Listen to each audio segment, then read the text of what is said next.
Good morning students. पिछले video में हमने प्रतिष्ठित सिद्धांत के बारे में भी देखा और कीन्स के सिद्धांत का भी अध्ययन किया।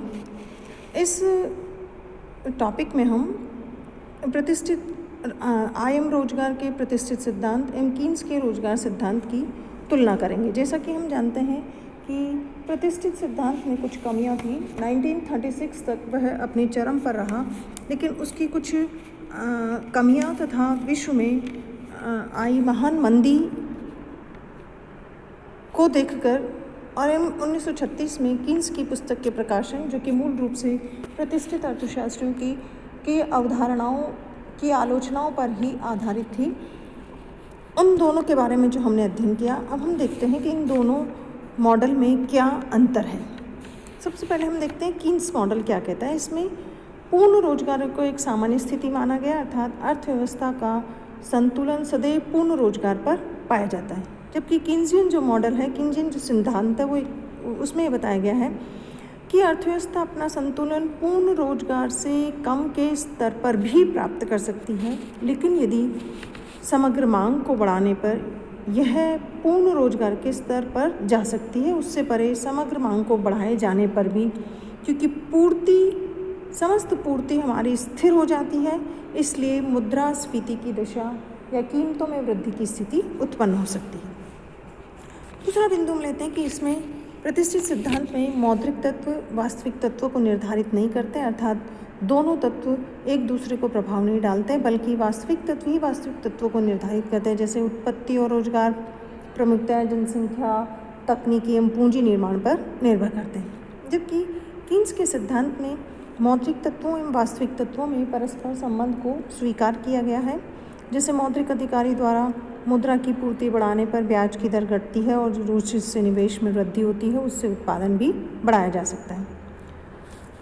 अगला हम देखें कि प्रतिष्ठित सिद्धांत में मुद्रा की मांग का संबंध केवल सौदों की मात्रा या वास्तविक आमदनी की मात्रा से किया गया है, अर्थात मुद्रा की मांग केवल विनिमय माध्यम के लिए की जाती है और मुद्रा तटस्थ रहती है। जबकि कीन्स के सिद्धांत में मुद्रा की मांग का संबंध 3 उद्देश्यों से किया जाता है: लेन देन उद्देश्य, सतर्कता या सुरक्षात्मक उद्देश्य और सट्टे के लिए। इस प्रकार कीन्स ने मुद्रा की मांग को व्यापक बनाने का प्रयास किया है और मुद्रा की सट्टे के लिए मांग ब्याज की दर पर निर्भर करती है।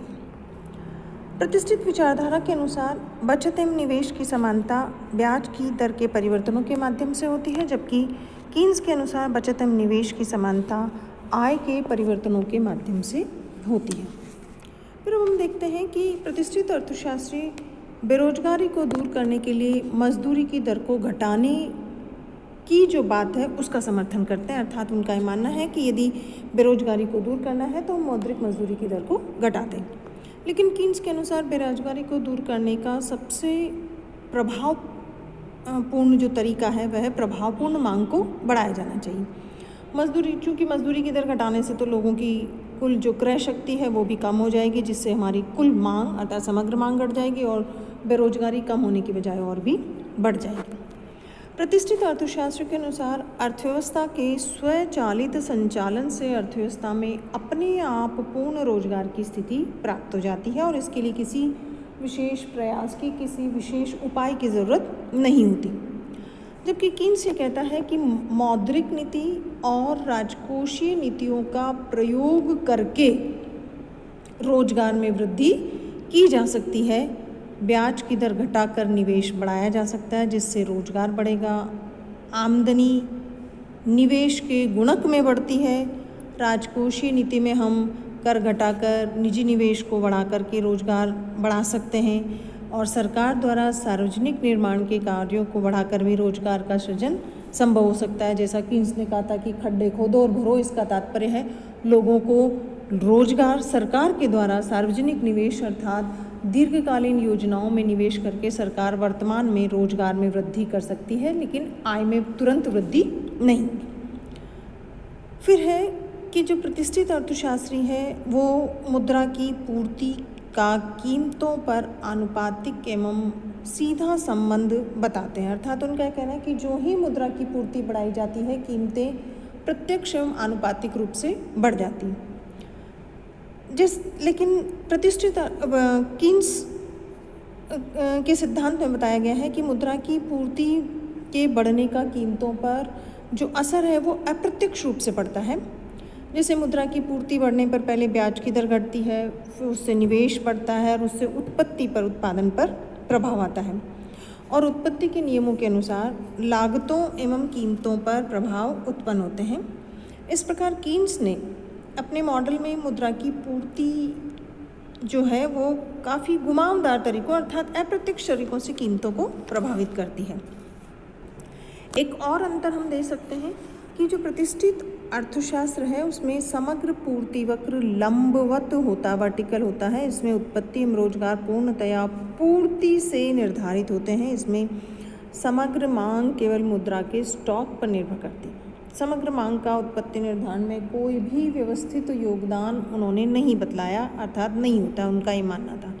जबकि कीन्स के अनुसार समग्र पूर्ति वक्र ऊपर की ओर उठता हुआ होता है और समग्र मांग वक्र पर मुद्रा स्टॉक के अलावा सरकारी व्यय, कर वसूली की मात्रा, स्वचालित निवेश की मात्रा आदि तत्वों का प्रभाव पड़ता है। इसलिए कीन्स के सिद्धांत में समग्र मांग का स्तर उत्पत्ति एवं रोजगार के निर्धारण में महत्वपूर्ण भूमिका निभाता है।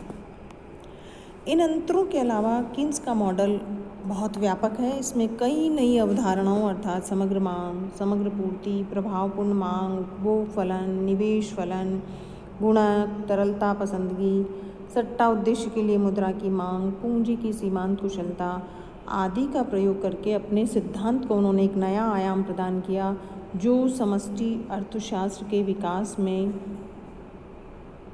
जो ये सारे जो अवधारणाएं हैं इन्होंने समष्टि अर्थशास्त्र के विकास को एक नया आयाम प्रदान किया। इसलिए हम ये कह सकते हैं कि जो कीन्स का सिद्धांत है वो प्रतिष्ठित मॉडल से निश्चित रूप से अधिक व्यापक, अधिक गहन और अधिक उपयोगी माना गया है।